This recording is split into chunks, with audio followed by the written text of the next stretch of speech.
everybody else. Oh, that's Here we wonderful. go. I think we are live now with the Mediterranean Diet, Kitchen Stories, Cooking Up a Conversation with Mary Angela Miller. I'm Mary Angela Miller, a registered dietitian, but today is all about Amy Riolo, chef and author of the 7th cookbook in our series, which I have right here. It's the Mediterranean Diabetes Cookbook, and that's what we're going to talk about in 3 recipes today. Welcome, Amy. Mary Angela, thank you so much for having me. It's great to be here. Happy National Stop Food Waste Day. I think it's with your background and your career and talking about the Mediterranean lifestyle, I think it's a great day to be your guest. Well, and I'm glad you mentioned that because I actually thought about that when we talked about one of the recipes, the frittata recipe. But before we even get into the recipes, this is what, your first or your second cookbook for diabetes? This was it's the second edition of the first book that I wrote for them. So the first one that I wrote, I can show you, actually show you the book here. So this was the first version of that. It was called the Mediterranean Diabetes Cookbook, and it won the Nautilus Award. Let's see, a little turned around on there, this one. I can see that. And terrific. Because of that, it was their best-selling cookbook, so they enabled me to do a second edition. And of course, so much changed since this one came out. You know, when I started, people didn't even know what the Mediterranean diet was. And so if you talk to them, they're like, oh, is that kind of like lamb, you know, Greek? Something they didn't know.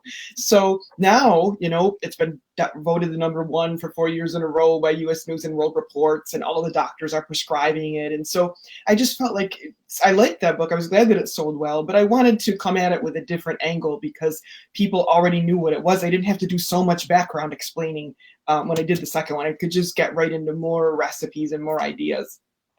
Well, you talked a little bit because I say this every week. When I sit down to read these, you think you're going to be reading recipes, but you're not. You're reading, you know, a great, just tons of good information.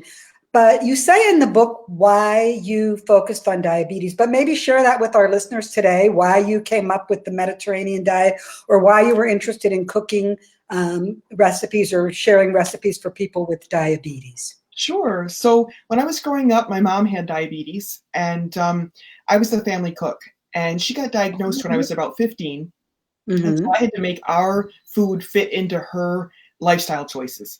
And I had to be able to cook that way every night to get, you know, dinner on the table. And so it was challenging. And as I grew up and started writing cookbooks and cooking, you know, and being a professional chef, I realized that people didn't really understand this. And the pandemic was growing, you know, so much. And so I said, you know, let me see what I can do, how I can address this from the way I would like to. And I met some of the people from the American Diabetes Association. And I said, you know, at that time, a lot of the cookbooks that were out there for people with diabetes, first of all, they were using the term diabetic and labeling people. And so now we say with diabetes, but also, you know, they would have like a big picture of chocolate, you know, triple layer cake on the cover and say, you know, make this diabetes friendly. And that was not my goal at all. I said, people, you know, everyone, not only people with diabetes, but everybody should kind of be eating like the way that fishermen eat in Italy or the way shepherds eat in Greece. Like, you know, that's the ideal. They said, well, you know, put something together and let us look at it. And so I did. And that's how this book was born. And I just went with it. Once I got involved, I realized there's so much to talk about with diabetes because even if people don't have it, they have someone in their family that does. And I want them to prevent themselves from getting it. And by eating this way, you know, you don't have to worry. So 1 in 2 American adults now either has diabetes or prediabetes. 1 in 2. You know, if we said 1 in 10, that should be scary. 1 in 2 is like, it's beyond epidemic level. And so it you know, it sounds like a weird niche topic, but it's actually very needed.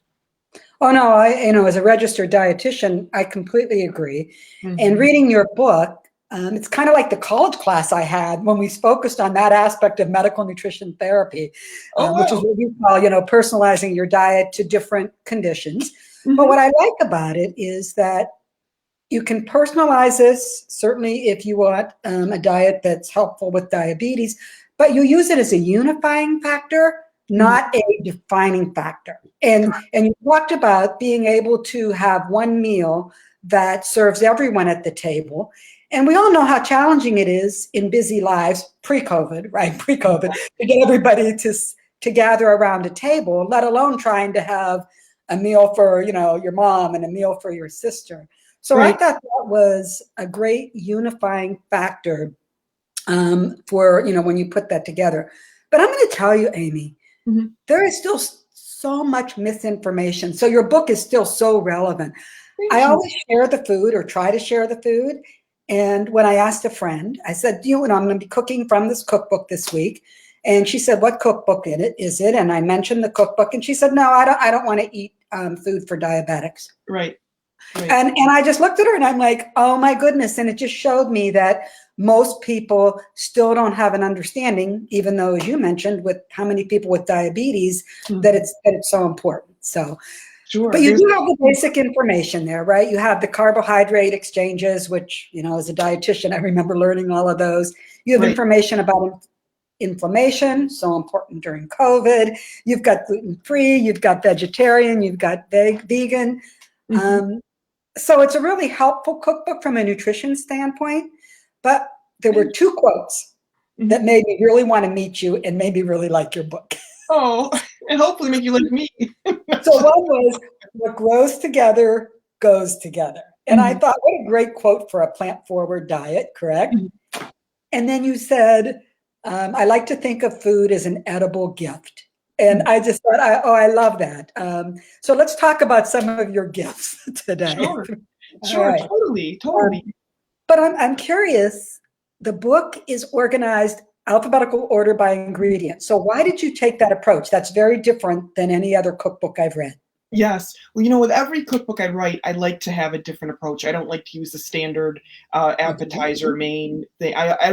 This is my 8th or 9th book. I don't remember now. I'm working on my 10th, but every one has a different format because every book has a theme. And so I like the format to reinforce the theme. And this format was all about, I really wanted people to incorporate more fruits and vegetables in their diet and more plant-based food.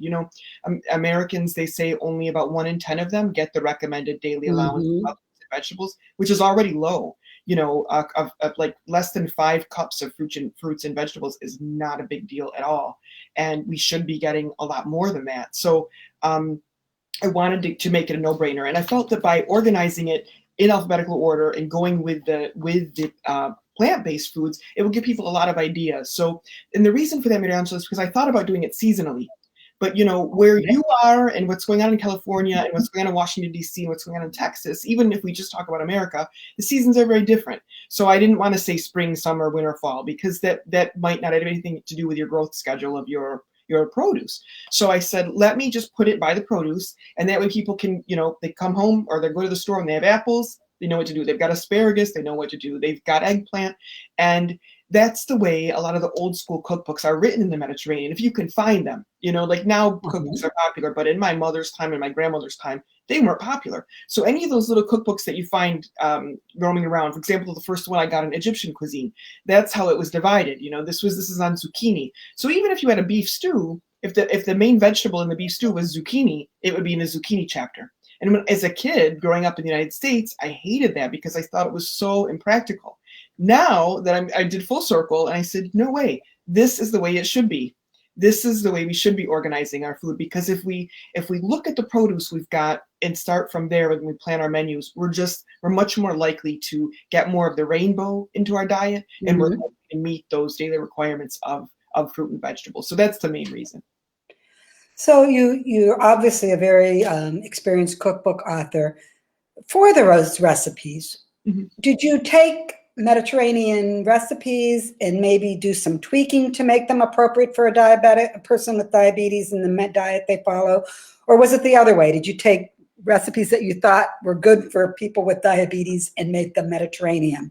Or I'm just wondering how you come up with a hybrid. That's a good question. It's kind of a hybrid, because what I did was I just thought of, when you are around diabetes for so long, you kind of know what the requirements are, right?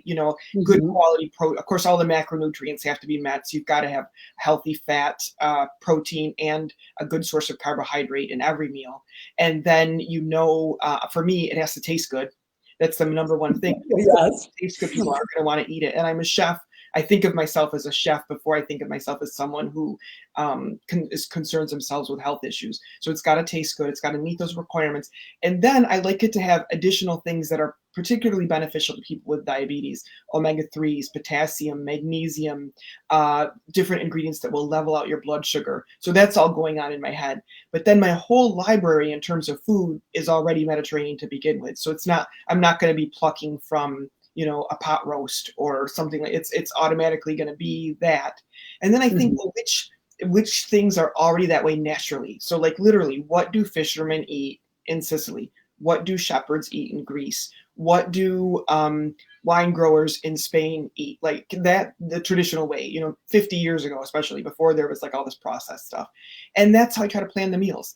And honestly, with even doing it that way, but ever looking at numbers, usually about 95% of what I want to put in the book meets the requirements to begin with.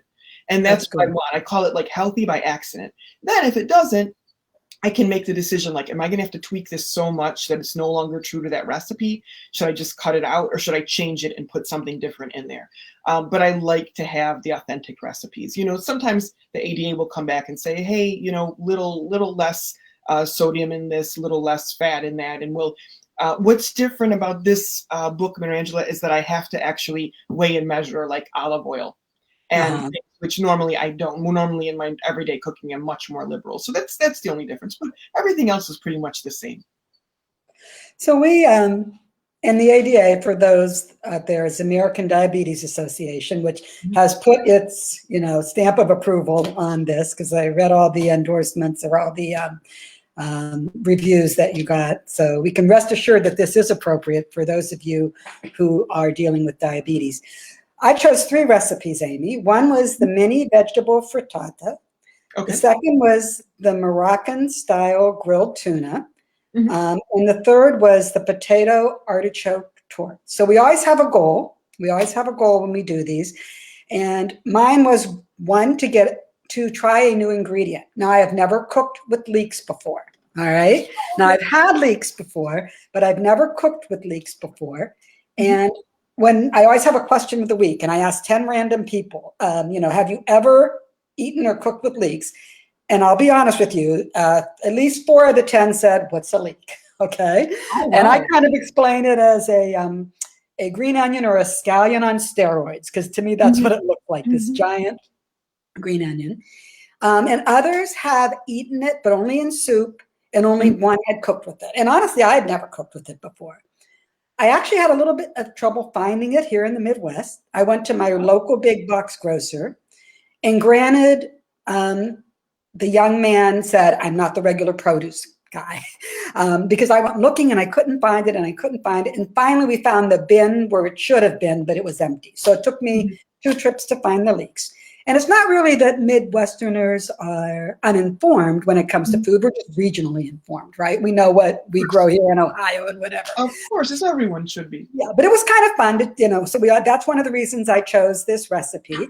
And you really just, you take I call it a vegetable muffin. That would be my you say frittata. But the shiitake mushrooms, the leeks, then you add cheese, eggs, and zucchini. Now, one thing I loved was that you said you can use other vegetables. And I had already done 2 zucchini dishes, so I used asparagus, and they came out great.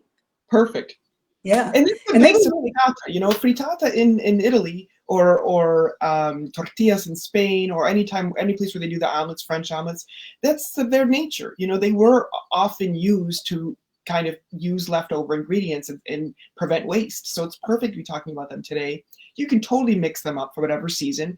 I put them in the little muffin pans just to make them cute and different, because sometimes when you come to the table with that one big frittata and you have to cut it, maybe some people lose interest. But when they're cute in the little muffin tins, they also get that nice caramelized border around them, so you get a little bit more flavor too. So leeks, they've been used since ancient times in Babylonia and ancient Egypt. They're part of the alum family. So like onions, like garlic, shallots, all of those ingredients, they're very good for you. They have a lot of antibacterial, antibiotic properties. And the Roman soldiers used to actually be fed leeks on purpose to stay healthy. So, they're great for their flavor base. But you asked me if people could substitute them, and they can totally use onions or shallots or, whatever kind of thing that they like. But leeks are just a little special and different. People can use the white part of the bulb. You can chop up some of the green, whatever's left on the green stalk, since it's food waste. They would talk about that. Even that really hard part of the stalk, I would throw it out. I would toss it away. Mariangela, all of my bits, the tips of vegetables, the peels, the things like this, I keep in a double Ziploc bag. I saved this for you to show, and I keep it in. Yeah, and then when I want to make stock, instead of buying stock, because one of my biggest tips for people, whether they have diabetes or not, is just make your own stock. It's so easy. So keep all of your peels, keep all of your tops of the carrots and the onion skins and all that stuff. Throw it in a bag like this, double bag it, seal it. And then when you want to make stock, you bring your stock pot, 3/4 full of water. Throw the contents of this in there, a bay leaf, some peppercorns, and you bring it to high, bring it to boil, turn it down, let it simmer for 30 minutes, and strain it, and then add your salt to taste. And you've got the best, most delicious, beautifully colored stock. If you want to add some bones in there, great, cook it a little bit longer, but I often just do a vegetarian. And it prevents the waste, gives us a lot of nutrients in that stock, and prevents us from having those high sodium stocks. You know better than anybody, even when it says reduced sodium on the label, it's still much higher in sodium than we really should need. Sometimes it's even our entire day's allowance of sodium just in a serving of a canned stock. So I really recommend making your own stock. Then keep it in your fridge for a week. You've got some leftover vegetables. You want to make a soup, some leftover rice, some leftover pasta. Anything can be turned into a really quick, like a minestrone, or you could puree some tough asparagus stalks that you would normally throw away, boil them in the stock and then puree it into a soup, or broccoli. It's just a great way to use leftovers, but also get extra nutrients, extra flavor in your food. Well, so you've just given us 2 good tips about how to be sustainable with food waste. One, you can put any vegetables that you have in your refrigerator into this dish. And if you have any pieces that you didn't use it for your stock. My go-to recipe was always a pasta if I had to use things up in the kitchen, right? So I love this because it gives me another way I call it the clean out the fridge. Right. Before, fridge right. Fridge and because I live alone, I loved that they were in the little, like you said, you can just pop one out, have it for lunch. It was great. So that you can freeze them. You can freeze the extra ones in Ziploc bags, or I tell people, Mother's Day's coming up, and people like to do a lot of brunches around in May and June and things like this. If you're having a brunch or dinner or an aperitivo or happy hour, whatever, those little frittata can go a long way. All right, so that was fun. It was successful. Mine had to cook a little longer than it said, but that's probably my oven. I do not have a high-tech kitchen. And I'm a food safety person, so I just said, I'm going to put it in there till it looks cooked to me, till it's 160, but they were great. Wonderful. All right, so the next one was the tuna. This I have some questions about, but I will tell you this dish was alone worth it because of that sauce. Is it chermoula? Chermoula. Chermoula is a popular way, chermoula. I lead culinary tours, and so I take groups to Morocco and to Greece and to Italy. And in Morocco, one of the most pleasant surprises for people, especially when we take them on the northern coast, it has 2 coasts, the Atlantic and the Mediterranean. So seafood is actually a big part of the Moroccan diet, even though we assume Morocco, we attribute Morocco to the desert and things like that, but it's actually a lot of seafood. And you can go to these stalls along the sea and just say, I want this, and this, buy it all fresh. They'll cook it for you however you like. And the chermoula sauce, which is made with garlic and olive oil, lemon juice, paprika, cilantro, and parsley, is one of the traditional ways that they will dress the fish. You can get a whole fish that way. But I like tuna that way because if you think of tuna, all those omega-3s, the good, clean protein, and then you give it this flavor of the chermoula, which, again, all of the nutrients in those ingredients, garlic, olive oil, paprika, fresh paprika, parsley, cilantro, you can't beat it. It's like you have detoxifying things. You've got phytonutrients in there. You've got antioxidants. and a really good flavor. And that little sauce, that little chermoula, I tell you, you can put it on chicken, you can put it on, other types of poultry, you could put it on different types of fish. And it's just, especially now summer's coming up, people are going to be grilling. So that's a really good one. And I have a video for that on my YouTube channel too, if anybody's Okay. my Moroccan fish. Because I love, though, the best tip I had from that recipe was I marinated the tuna in it, but save half for the sauce, for the topping once it's cooked. Yes. And there was none left because I loved that sauce. And I loved the name. I said, maybe my next granddaughter could be Sharmula. Right. But it was such a pretty name. But it was just like really refreshing. Mm-hmm. However, I wasn't sure about the weather, so I didn't get my little grill out.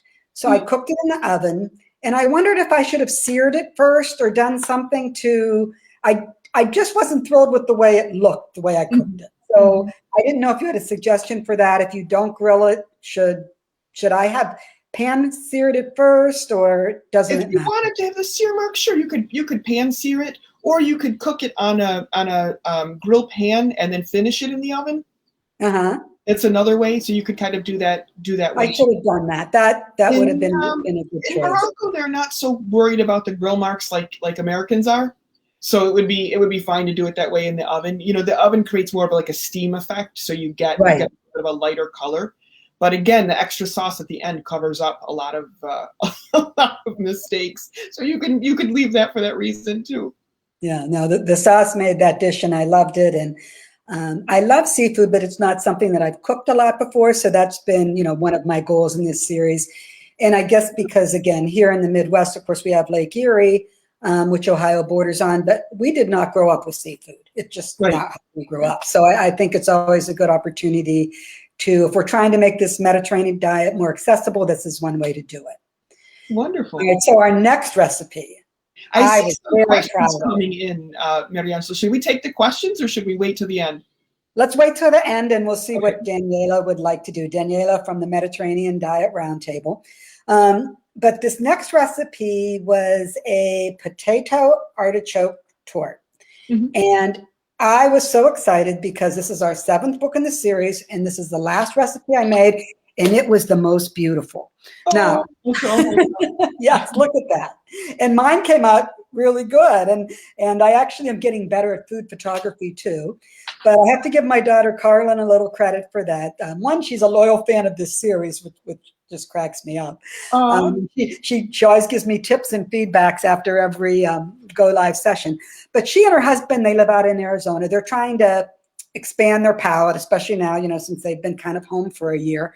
And she sent me a sweet potato recipe that was beautiful because they had the potatoes all layered in the pan with the cheese. So when I made your recipe, I layered it in the pan. So you slice the Yukon Gold. And why Yukon Gold?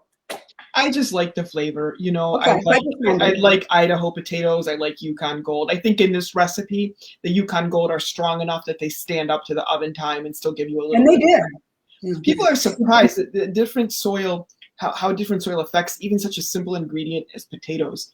In Egypt, they roast potatoes on the street and people walk around just eating potatoes with absolutely nothing on them. And it sounds so weird. But if you ever work with one of those potatoes, same thing in Morocco, when you touch them, they're like silk. And peeling them is actually a joy. One of my favorite pictures of myself is actually me peeling a potato in Riyadh in Morocco, which normally, I don't really enjoy peeling potatoes that much. But they're so beautiful that when I touched it, I remembered like, oh, this is what a potato could be like. So I pay attention to the variety. Use whatever you like. And then I was fortunate. My grandmother's side was Italian, but I had a grandfather-in-law that actually was Italian, and he had a produce stall at our local market. And he introduced me to artichokes. And I had never had an artichoke before, and I loved them, and I've loved them ever since. And this dish is so simple, using canned artichokes on top of the potato. Then you just sprinkle the cheese and breadcrumbs and bake it. And it just was delicious, simple, delicious. And even an average cook like me could execute it successfully. Thank you. I learned about this dish in Rome, and you can use frozen artichokes if they're easy to find in your area too, or fresh artichokes. And I explain how to cook, how to peel fresh artichokes in this. And if you've got them in season, of course, nothing's better. But with the ADA, they usually like me to include recipes that can be done year round and that people can get the ingredients readily. So that's why I didn't use the fresh. But the book does tell you how to deal with fresh. But you can use also other vegetables. It's you could use potatoes as your base and have whatever left over on there too. And I think it would be a nice little side dish. But can I ask you about the potatoes? Because as I mentioned, half my family's Italian, but the McLaughlin half is German-Irish, correct?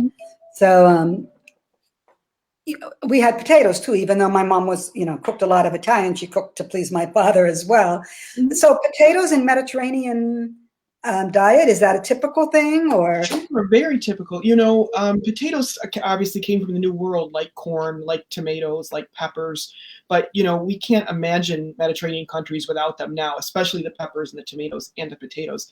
And in Calabria, on the south of Italy, where my family's from, they actually have a saying that if it has potatoes and tomatoes and peppers, it's Calabrese. So like almost everything we do has that trinity, even though none of them came originally from the Mediterranean. They all came from the New World and were brought over, but they're very embedded in the thing. So we don't necessarily assume it, but potato gnocchi, That's true. Potatoes in stews, potato dishes like this. Of course, French fries are everywhere, even though we don't think of them as a traditional Mediterranean dish, but everyone from Greece to Spain to Israel eats French fries often. And so they're there. But, a lot of people with diabetes are scared about potatoes, especially.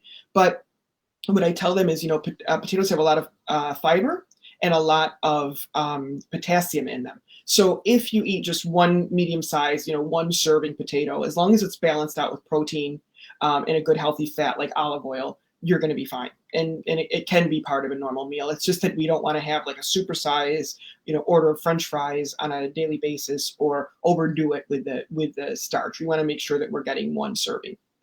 The British Journal of Nutrition actually found they did a study, and they studied the people after eating potatoes, and they found that that people with diabetes had an increased level of potassium and fiber in their system after consuming potatoes. So it's pretty much generally believed now, like one medium potato, as long as it's accompanied by other things. Like I wouldn't eat it alone, especially if I had diabetes. Or definitely, one of my favorite recipes from the book is Tunisian style mashed potatoes, which is mashed potatoes with olive oil and lemon zest and herbs. And the dill, the baby dill, gives so much mineral salt flavor to the potatoes that you don't even need salt. So no salt, no butter. And my whether I cook them for an event for like a big crowd or just people, they all say, "Oh, I like that better than regular mashed potatoes." And regular mashed potatoes are hard to beat. They're pretty good. Yeah, they're pretty good. Well, and I'm glad you mentioned that, because one of our questions, I'm peering at our questions here, because as a dietitian, certainly we get this question all the time.